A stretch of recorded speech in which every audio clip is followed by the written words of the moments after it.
y el rey vuelven a la misma caja. ¿Cierto? En la muerte todos nos igualamos. En la enfermedad todos nos igualamos. Antes de llegar a un hospital, una persona es ingeniero, o una persona es padre de familia, una persona es un campesino, una persona es un médico antes de enfermarse, pero cuando se enferma es un enfermo. Enfermo, enfermo, enfermo, enfermo, enfermo, enfermo. Todos nos igualamos. Y todos nos igualamos con el médico, porque el médico también se enferma. Y entonces es bueno preguntar cómo le gustaría al médico, me gustaría a mí como médico que me atendiera, o que atendieran a mi mamá.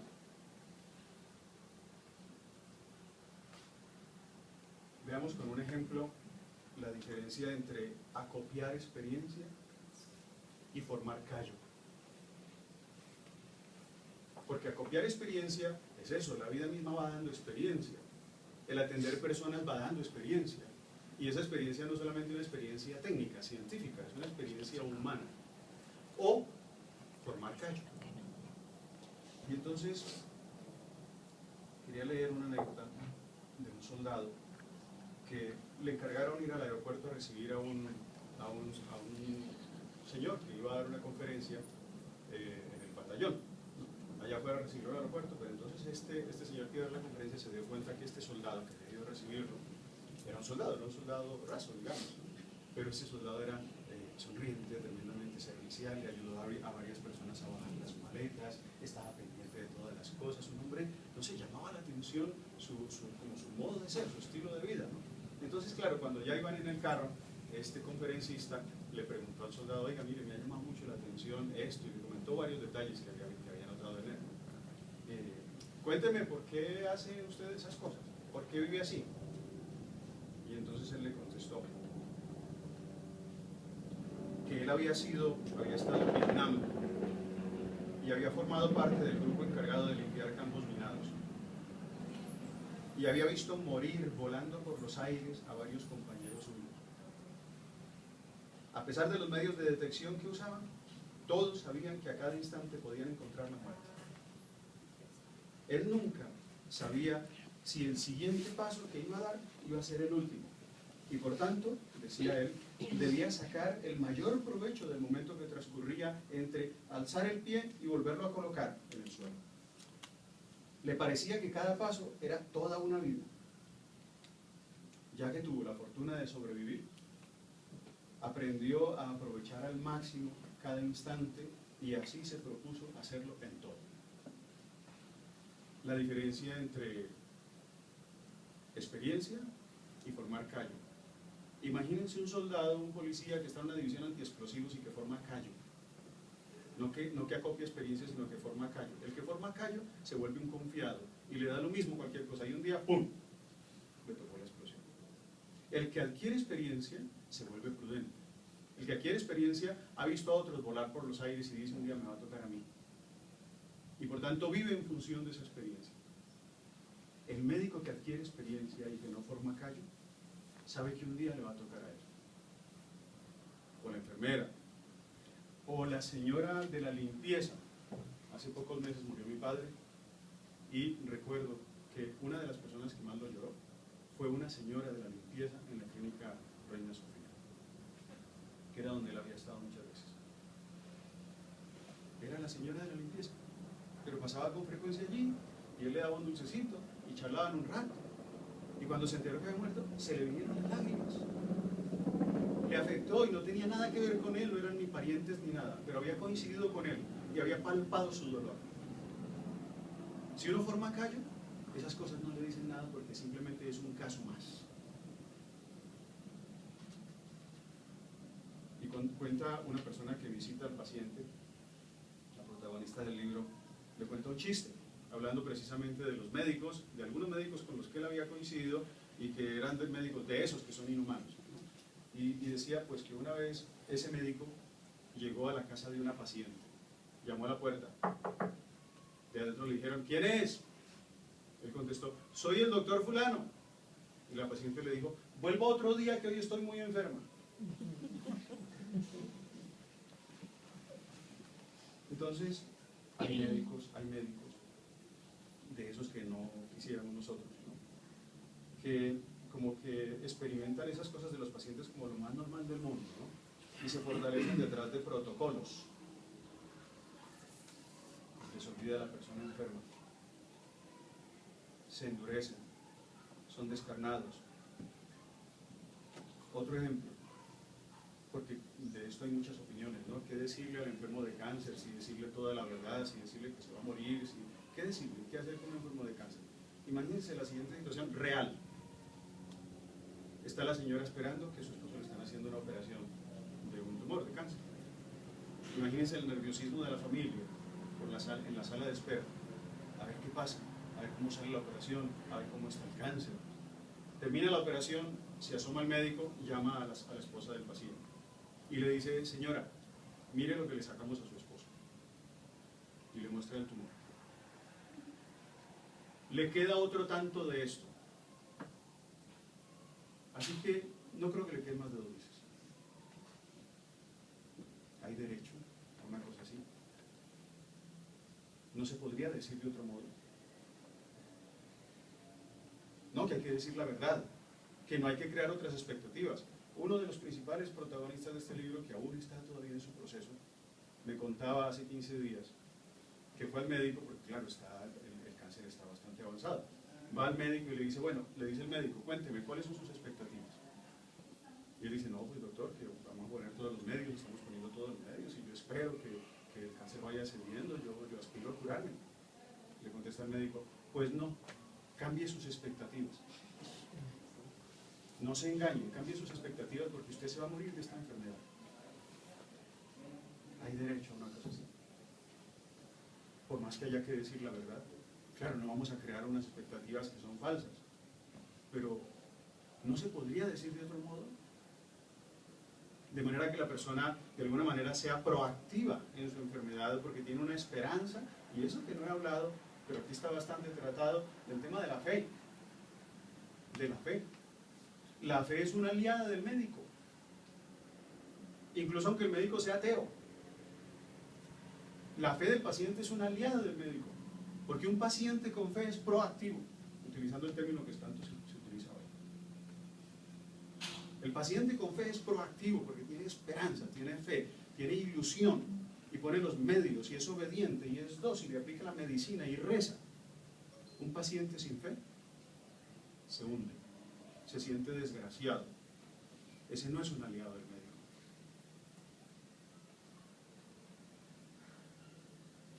Imaginemos el absurdo. Perdón, un médico contaba, ¿no? Me acuerdo que estando en un quirófano como interno hace años, con un paciente con anestesia local, al oír que allí solo se hablaba de deportes entre los médicos, dijo el paciente tristemente: ¿no podrían por favor hablar sobre mí, sobre la operación? Y continúa el médico: imaginemos el absurdo de una persona con un cáncer avanzado teniendo que oír a un facultativo lamentarse de haber perdido una apuesta, o de haber llegado tarde al cine o al peluquero. Solamente la empatía puede formar la conexión necesaria para la curación. Cuando el médico se sienta un minuto junto a la cama del paciente, un minuto, se sienta un minuto junto a la cama del paciente para charlar, al enfermo le parece que ha estado 5, 10, 15 minutos. Pero si el doctor se queda en la puerta, esa misma visita al paciente le parece de 15 segundos. Un médico que no se arrima, un médico que le dice al paciente: descúbrase la camisa, descúbrase el brazo, con las manos cruzadas. Si no se arrima, no solo que está siendo inhumano y que al paciente no le facilita las cosas, sino que el médico no se entera de lo que está pasando, lógicamente, ¿no? Ustedes seguramente conocerán el caso de ese señor que llegó al médico y le dice: doctor, es que a mí me duele todo. Pero ¿cómo así? ¿Le duele el estómago? ¿Le duele la cabeza? ¿Qué es lo que le duele? No, doctor, a mí me duele todo. Mire, yo me toco aquí, me duele. Yo me toco aquí, me duele. Yo me toco aquí, me duele. Solo cuando se arrimó el médico y realmente examinó al paciente se dio cuenta que era que tenía el dedo fracturado. Claro, me toco aquí, me duele, me toco aquí, me duele. Pero él tiene la sensación de que le duele todo. Si el médico no se arrima, no se entera. Y el paciente tampoco se siente bien tratado, lógicamente. da la impresión que en algunas facultades de medicina se aprende todo acerca de las enfermedades, pero muy poco sobre la enfermedad, sobre lo que la enfermedad significa para la persona que la padece. He sabido, comenta uno, que en la Universidad de Harvard hay un dicho: los estudiantes de medicina inician sus estudios con una vocación clara de tratar a los enfermos, y cuando los finalizan, dirigen su vocación con firmeza a tratar enfermedades, más que a los enfermos. En esa Universidad de Harvard dicen eso. Está claro que si se pierde de vista la dignidad de la persona, la medicina sería pura actividad mecánica y los pacientes solamente casos. Pienso que parte de la preparación de los futuros médicos debería estar en unos cuantos días en un hospital como paciente, con un gota a gota en el brazo y con un tubo en la nariz, como parte de la preparación del médico. Recuerdo, dice un médico, una reunión de pediatras. Muchos de ellos llegaron tarde y explicaban acaloradamente que acababa de ingresar un caso interesante, y lo pone entre comillas, acaba de ingresar un caso interesante, y dice él, se trataba de un niño en coma diabético. Estremecido, me di cuenta de qué distancia había entre los médicos y su caso. Nada menos que un niño muy grave y unos padres asustados. Y concluye, igual a un sacerdote que se siente solo porque no ha aprendido a hablar con Dios, así el médico se encuentra solo si nunca aprendió a hablar con sus enfermos. Y luego están los médicos que juegan a ser Dios. Los médicos que juegan a ser Dios son los médicos que dan vida. A usted le quedan 2 meses, a usted le quedan 6 meses. Y realmente yo pienso que es incompatible la vocación de médico con la de adivino. ¿Cierto? Aparte de que muchas veces se ha comprobado que no aciertan, porque como esa no es su profesión, la de ser adivinos, se equivocan, ¿cierto? Los buenos médicos, que por supuesto aquí aparecen, los buenos centros médicos, que por supuesto aquí aparecen, donde llega el paciente a decir un día, en un buen centro médico, cuando le van a aplicar su quimioterapia por el modo como lo tratan, a comparación del otro, donde había ido que le quedaba muy cerquita de su casa, pero le tocó desecharlo, incluso perder la cita de ese día. En cambio se va y encuentra uno bueno, donde él dice, después de toda la atención que le dan, dicen, si yo me voy a morir, yo quiero hacerlo aquí. Decía el paciente, en ese centro médico, por el modo como lo atendieron. Los buenos médicos, cuenta él, en tantas idas y venidas, he tenido oportunidad de comprobar el impacto que la atención médica tiene sobre el enfermo y la eficacia del tratamiento. Los buenos médicos, los buenos terapeutas, las buenas enfermeras, se llegan a convertir para el paciente en ángeles de la guarda. Estoy convencido de que un médico que actúa con cariño y dedicación no solo transmite alegría y esperanza a sus pacientes, sino que él mismo puede llegar a estar cansado físicamente, pero no emocionalmente. Y el enfermo conserva un agradecimiento que no hay cómo expresar. Hay una señora enferma de cáncer, Guiomar Rodríguez, que escribió un libro gordo donde cuenta todas sus cosas, y en un momento determinado ella escribe ahí, transcribe una carta que le escribió a su médico, al médico que más la trató, y en la carta le dice, entre saco algunas líneas, ¿no? Gracias le doy a Dios por ponerlo en mi camino, le dice a ese médico. Cuando fui a su consultorio, tenía el alma hecha pedazos. Todo a mi alrededor era una crisis. El amor que usted me brindó y el afecto de quienes le rodean me permitieron sentirme segura. Su consultorio fue mi refugio. Ahí, en mi segundo hogar, sus cuidados me permitieron la calma. Me hicieron sentirme cuidada. Qué bonito es tener a mi lado esa mano amiga, ese médico humano y ese ángel lleno de amor. Gracias a lo que usted es, mi alma se está reconstruyendo y los pedazos se han empezado a unir. Qué bueno que nos dijeran algo así, ¿cierto? Y no es tan difícil hacerse querer, porque es cuestión simplemente de pequeños detalles, ¿no? Ese minuto de visita, pero que se hace cerca, que se hace sentándose en la cama, que se hace llamando a la persona por el nombre, que cuando un médico llega no pregunta por cómo está la de la 214. ¿Cómo está la 214? ¿Cómo está la de la 214? ¿Cómo está María? Porque tiene un nombre propio, es una persona. ¿Cómo está María? ¿Cómo amaneció María? ¿Cómo amaneció Pedro? ¿No? Y Y uno lo nota cuando un médico entra o cuando un médico habla de mis pacienticos. Si yo como médico, dice uno de ellos, puedo enseñar a alguien cómo sentirse bien con su vida, que se ame a sí mismo y a los demás, y consiga la tranquilidad mental, los cambios necesarios pueden ocurrir. Mis muestras de afecto pueden parecer simplezas en el pabellón del hospital, pero son científicas. Muchos de los cambios se producen en un nivel inconsciente, de forma que es muy difícil medirlos clínicamente sin una cuidadosa prueba psicológica. Algún día espero poder prescribir algo parecido a un abrazo cada 3 horas, en lugar de un medicamento o un impulso eléctrico. Por supuesto, en eso hay analogía con los centros médicos, no solamente con las personas, con los médicos, y los centros médicos buenos, en fin.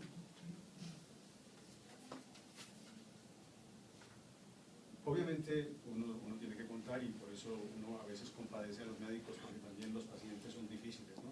El paciente es eso precisamente porque está padeciendo, ¿no? Uno se compadece porque padece con él, ¿no? Entonces uno dice, bueno, los pacientes son difíciles. Bueno, de acuerdo, los pacientes son o somos difíciles, ¿no? Hay personas que son muy difíciles, pero precisamente ahí es donde se nota la vocación del médico. Vocación, que no es solamente profesión, sino vocación, porque lo contrario sería un funcionario, ¿cierto? O un robot, ahora que ha avanzado tanto la robótica, pues los robots de pronto podrían hacer mejor algunas cosas que como las hace un médico, algunas cosas, ¿cierto? Si fuera por eso, si fuera simplemente por la atención técnica o científica, con un robot se podría suplir, ¿no? No se puede suplir. Los desvelos de mi médico, sigue diciendo él, se notan también en su disponibilidad, casi siempre contesta mis llamadas, y en ocasiones es él quien toma la iniciativa de llamarme. Nunca da la sensación de estar de afán, me dedica el tiempo necesario. Hay una anécdota de un médico que estaba auscultando a un paciente y entonces pues le poniendo en la espalda, creo que se hace para ver los pulmones cómo están, ¿no? Y que el médico le dice, diga 66. Y le dice, doctor, ¿no es 33? No, es que yo examino los 2 pulmones a la vez. Claro, si no está de afán. Yo rodé con suerte, dice él. Rodé con suerte. Pues mi médico, el doctor Sanín, todos estos son nombres cambiados. Es uno que trasluce un profundo respeto por la dignidad de la persona. Es competente, es educado. Se sabe siempre ante enfermos, no ante clientes. Y por eso prodiga un trato humano, procurando generar empatía. Es un profesional sin soberbia, que sabe apoyarse en sus colegas, viendo en ellos verdaderos colaboradores. Mi médico escucha, comprende lo que me pasa y procura ayudar no solo en lo físico, sino también en lo anímico y psicológico. En fin, el médico que cualquiera quisiera tener en situaciones como la mía. Uno, como enfermo, sigue diciendo él, valora mucho que el médico tenga no solo rigor y prestigio profesional, sino habilidad de comunicar confianza. La esperanza y la seguridad que se generan facilitan y motivan en el enfermo una entrega que combate las preocupaciones y seguramente ayuda a la curación. Se agradece también una cierta comprensión que se manifieste en una actitud flexible y considerada, por ejemplo en lo referente a las comidas y a otras cosas en las que cualquier sano o enfermo encuentra gusto o ilusión. Y ahí se me ocurría la palabra epikeia, que viene es del griego, ¿no? Que habla de una cierta flexibilidad en el modo de aplicar los criterios, que hay que tener una cierta flexibilidad.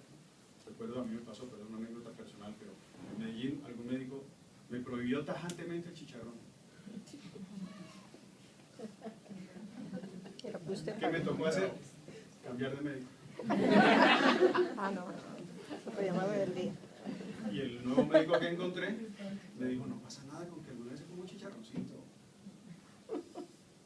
Ella, flexibilidad, porque si no nos quedamos en el protocolo, porque el protocolo dice que una persona tal no debe comer esto.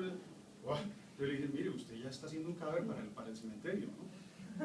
Entonces, o lo recuerdo con mi padre también, 80 y tantos años, poco antes de morir, que mi hermana lo acompaña ella angustiada porque mi papá comía muchas grasas, decía ella, en realidad no comía tantas, ¿no? Pero bueno, comía lo que estaba acostumbrado a comer. Y entonces lo acompaña el médico, ese día se empeñó que tenía que ir donde el médico a convencer al médico que le dijera que no comiera tanta grasa, que mire que él come esto, come lo otro, doctor, mire, dígale que eso le hace mal porque esto y lo otro. Y el médico se le quedó mirando y le dice, su papá lleva 83 años comiendo eso. ¿Usted cree que yo se lo voy a quitar ahora? ¿de qué va a vivir? Déjelo tranquilo, déjelo que viva. Obviamente mi papá se frotaba las manos. Claro, si de todos modos se va a morir, digámoslo así, es decir, no es que eso lo vaya a curar, sí tiene que tener cuidado, hay que lograr un cierto balance, de acuerdo, pero una cierta flexibilidad también manifiesta humanidad, y si no nos quedamos en el protocolo. En otro capítulo donde él habla de otros como yo, pues obviamente cuenta esas otras personas con las que se va encontrando, otros enfermos de cáncer, unos ya han muerto, otros se han curado, y él también cuenta las curaciones, ¿cierto? Bien, otros como yo quería aquí hacer un énfasis, y es en el de la alteridad, es decir, el otro, el interés por el otro. ¿Cuánto bien le ha hecho a este paciente y a otros pacientes el que alguien les haya hecho preocuparse por otros? Él cuenta cómo un día su médico le dijo, porque se dio cuenta que él estaba teniendo una actitud positiva ante la enfermedad, una actitud también llena de fe, todo hay que decirlo. John, te voy a pedir un favor, le dice el médico. Aquí en la sala de espera hay un paciente que lo noto muy mal, también tiene cáncer, está muy tensionado, su señora también. Me gustaría mucho que hablaras con él. Entonces él dice cómo se sorprendió porque dice, uy, ¿yo?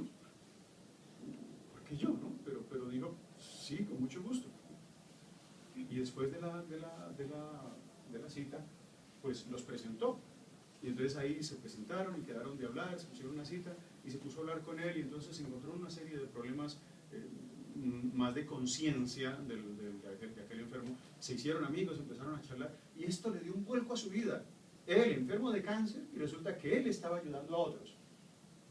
Y entonces empezó a sentir como que su cáncer no era su único cáncer. Él no era el único que tenía cáncer, él no era el único que estaba enfermo. Había otros que estaban enfermos y a los que él les podía prestar un servicio.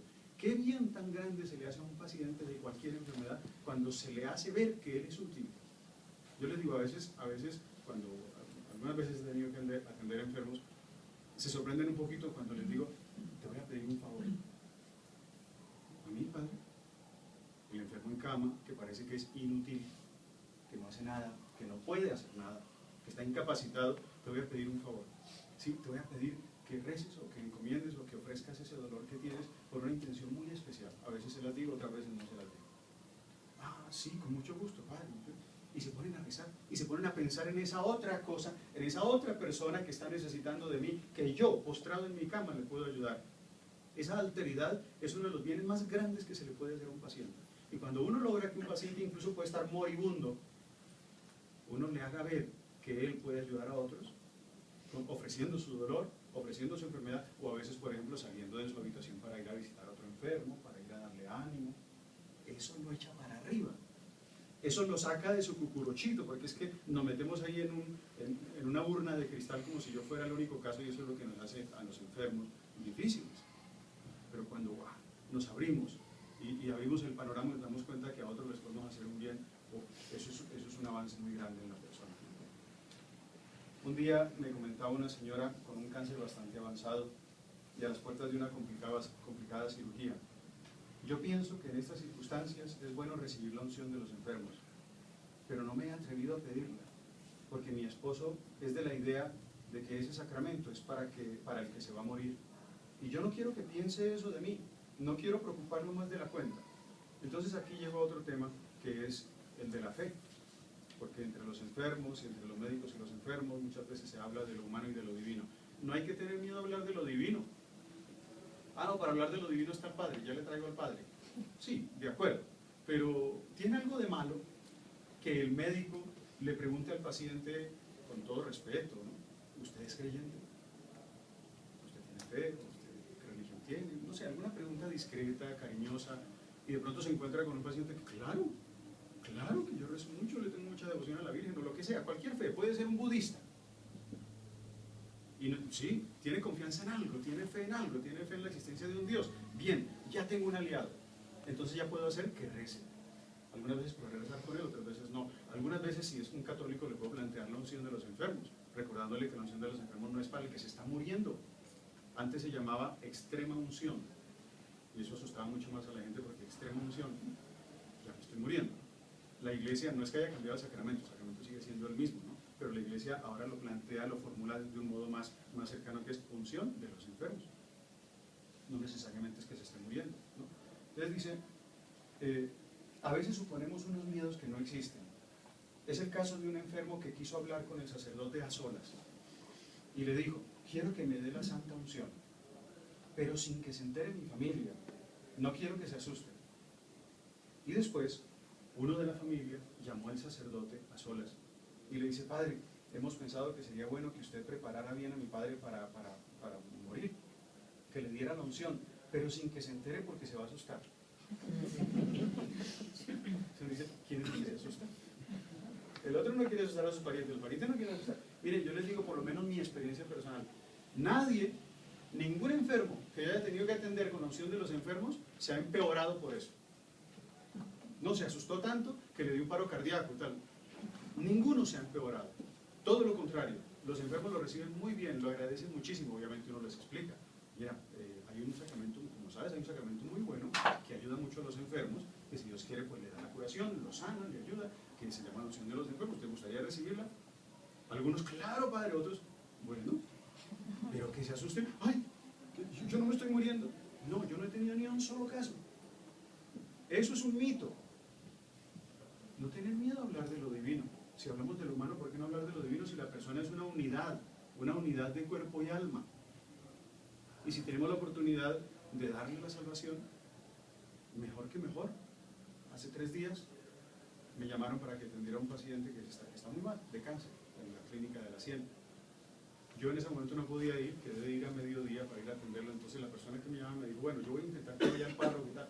El caso es que, gracias a Dios, consiguió que el párroco cercano a la clínica fuera y atendiera al enfermo. Cuando llegó, se encontró con que estaba la mamá del enfermo. Pero esa familia había sido muy desunida y este muchacho había estado lejos de su familia. El caso es que llegó y la señora es protestante, la señora es cristiana, la señora no es católica, ¿no? Entonces la señora protestó, perdón. Entonces la señora, no, yo no quiero sacerdotes aquí. ¿Quién lo llamó a usted? Y entonces puso el grito en el cielo porque no quería que el sacerdote atendiera al enfermo. Entonces ahí estaba el amigo y el sacerdote, que tenía muchas tablas, le dice, mire señora, no se preocupe, yo vine porque este amigo ha querido interesarse por él y como está muy mal, mire, yo le voy a explicar. Y abrió la Biblia y le dice, mire lo que dice la carta de Santiago. La carta de Santiago dice, si alguno de vosotros está enfermo, que llame al presbítero y el presbítero le imponga las manos y el enfermo sanará. Mire señora, eso dice la carta de Santiago. Para un cristiano, que está muy pegado a la Sagrada Escritura, como nosotros los católicos, ¿no? Pero ellos se fijan mucho en la Sagrada Escritura y siguen mucho al pie de la... Entonces uno les muestra y dice, pues sí, eso dice Santiago, muy bien. Y entonces la señora permitió un poquito, sin mucha gana, pero permitió que el sacerdote le impusiera las manos, rezara por él. Lo bueno es que él le preguntó, ¿él es bautizado? La señora, yo creo que no, yo creo que él solamente fue registrado en la notaría y recibió la primera comunión. No, yo creo que no. El enfermo estaba muy mal, no podía hablar. El caso es que llegó el sacerdote y le dijo, ¿usted es bautizado? Y él, sí. Le contestó él. ¿Y ha recibido la primera comunión? Sí. ¿Y usted quiere que yo la atienda, que yo soy sacerdote? Sí. La señora sorprendida. Entonces empezó a rezar las oraciones y cuando había que decir amén, el enfermo contestaba amén. Y otra vez amén. Se estaba enterando perfectamente. Lo atendió. Ya por la tarde, el sacerdote volvió a ir porque dice, yo quiero darle la unción de enfermos. Yo quiero darle la comunión. Yo quiero atenderlo mejor. Volvió a ir. Afortunadamente no estaba la señora para que no protestara. Lo atendió, le dio la comunión, le dio la unción de enfermos y a las pocas horas murió. O sea, imagínate la satisfacción que le queda a uno de decir, bueno, haberle facilitado el salto al cielo. Pero si yo no me meto en lo divino, porque eso no me toca a mí me toca la parte física, entonces estoy con un caso, no con una persona. Bueno, está el tema de los efectos secundarios en las compañías. Solo un parafito con el tema de las compañías en las visitas, porque todos nosotros no solamente somos médicos o lo que sea, sino que también somos visitantes, ¿no? Entonces él comenta, en un párrafo dice, cuando pienso en este tema, en el tema de las visitas, se me ocurre, fruto de mi experiencia, una clasificación de las visitas entre agradables o esperadas y las desagradables o inoportunas. Entre las primeras, las agradables, las esperadas, podría mencionar las alegres. las que ayudan a desconectar, las descomplicadas, las prudentes, las breves y sustanciosas. Y entre las segundas, las desagradables, están las perfumadas, las tremendistas, las inoportunas, las indagadoras, las solucionadoras. Y lo de las perfumadas, ustedes saben mejor que yo. A un paciente con cáncer, sobre todo un paciente que está en quimioterapia, si algo